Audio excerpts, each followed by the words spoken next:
আমরা খুব আশ্চর্যজনকভাবে লক্ষ্য করেছি গত ৬ মাসে যেখানে ছাত্র জনতার অভ্যুত্থানের মধ্যে দিয়ে এই সরকার গঠিত হয়েছে, এখনও রাজপথ থেকে রক্তের দাগ শুকায় নাই, কিন্তু সরকার এই গণহত্যাকারীদের বিচারে এখন পর্যন্ত খুব বেশি কঠোর কোনো পদক্ষেপ নিচ্ছে না। এমনকি যারা গ্রেপ্তার হয়েছে বা হচ্ছে তারাও বিভিন্নভাবে জামিন পেয়ে যাচ্ছে।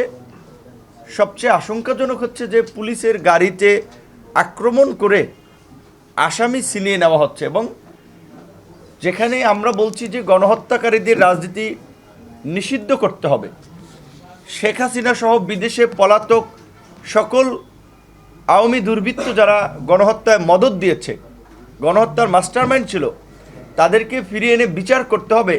সেখানে আমরা দেখলাম যে আওয়ামী লীগ কর্মসূচি ঘোষণা করছে এবং এই ছাত্র জনতা নাগরিকদের অভ্যুত্থানের সরকারকে হঠাতে তারা হরতাল অবরোধের মতো কর্মসূচিও ঘোষণা করছে। সরকারের দুর্বলতার কারণেই আওয়ামী দুর্বৃত্তরা এই কর্মসূচি ঘোষণা করার দুঃসাহস দেখাচ্ছে। এর মধ্যে দিয়ে কিন্তু প্রমাণিত যে এই সরকার যদি এই গণহত্যার সাথে জড়িত আওয়ামী লীগের বিচার সম্পন্ন করে তাদের শাস্তি না দিতে পারে, তাহলে আগামীর বাংলাদেশ একটা সংকটে পড়বে। এই আন্তর্জাতিক অপরাধ ট্রাইব্যুনালের যখন আইনের খসড়া করা হয়, সে সময় আমরা বলছিলাম সংগঠন হিসেবে যেন আওয়ামী লীগ এবং তার অঙ্গ সংগঠন ছাত্রলীগ যুবলীগের বিচার করা যায়, আইনটা সেভাবে করা দরকার। সরকার সেভাবে করে নাই। আমরা মনে করি এখনও যে সন্ত্রাস বিরোধী আইন সহ বিভিন্ন আইন রয়েছে, সেই আইনেও এই সংগঠন হিসেবে আওয়ামী লীগ এবং তার অঙ্গ সংগঠন ছাত্রলীগ যুবলীগের বিচার করা যায়। এবং অবশ্যই এই গণ অভ্যুত্থান পৃথিবীর বুকে বাংলাদেশকে নতুন করে চিনিয়ে দিয়েছে।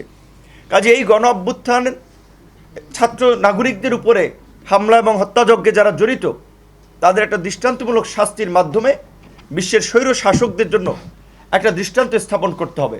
এবং এই গণহত্যার যদি বিচার না হয়, এই ছাত্র নাগরিকদের অভ্যুত্থানে নিরস্ত্র জনগণের উপরে হামলা চালিয়ে যে বর্বরচিত হত্যাযজ্ঞ হামলা চালানো হয়েছে, এর বিচার যদি না হয়, তাহলে এর কিন্তু পুনরাবৃত্তি ঘটতে পারে। এদেশের জনগণ বারবার রাজপথে নেমে রক্ত দিবে, লড়াই করবে, আমরা সেটা চাই না। আমাদের সকলের সমর্থিত অন্তর্বর্তীকালীন সরকার, যদি আমাদের সাধারণ সম্পাদক বলেছে কি প্রক্রিয়ায় গঠন করা হয়েছে এই সরকার, কোথা থেকে কারা উপদেষ্টা এসেছেন, কোথা থেকে লিস্ট এসেছে, এইগুলো কিন্তু গণ অধিকার পরিষদ না, কোনো রাজনৈতিক দল জানে না। রাজনৈতিক দল না, আপনারা নিউ এজের সম্পাদক জনাব নুরুল কবির সাহেবের সাথে প্রধান উপদেষ্টার ইন্টারভিউ শুনেছেন। তিনি কি বলেছিলেন? তার কাছে একটা তালিকা ধরিয়ে দেওয়া হয়েছে, তিনি যাদেরকে যাদেরকে চিনেন একমত হয়েছেন। এই তালিকাটা কোথা থেকে আসলো এটা কিন্তু আমরা কেউ জানি না। তারপরেও দেশ এবং জাতির বৃহত্তর স্বার্থে আমরা সরকারকে সমর্থন দিয়েছিলাম দেশকে সংকট থেকে উত্তরণের জন্য। 6 মাসে সরকারের পারফরমেন্স, তাদের দুর্বলতা এবং অদূরদর্শিতায় দেশে গতি আসে নাই। দেশের সংকট থেকে উত্তরণের কোনো ভালো লক্ষণ আমরা দেখতে পাচ্ছি না। আমরা মনে করি যে বর্তমান এই উপদেষ্টা পরিষদ নিয়ে সরকারের আগামী দিনের চ্যালেঞ্জ মোকাবেলা সম্ভব নয়। উপদেষ্টা পরিষদের পুনর্গঠন প্রয়োজন, এবং সরকার যে শুরুতে ভুল করেছে, গণ অভ্যুত্থানের অংশীজন এবং রাজনৈতিক প্রতিনিধিত্ব সরকারে না রেখে আমরা সরকারকে অনুরোধ করব মেজর পলিটিক্যাল পার্টিগুলোর সাথে আলাপ করে অতি দ্রুত সময়ের মধ্যে এই সরকারের কার্যক্রমকে বেগবান করার জন্য, কাঙ্ক্ষিত লক্ষ্যে পৌঁছানোর জন্য অনতিবিলম্বে উপদেষ্টা পরিষদ পুনর্গঠন করা হোক।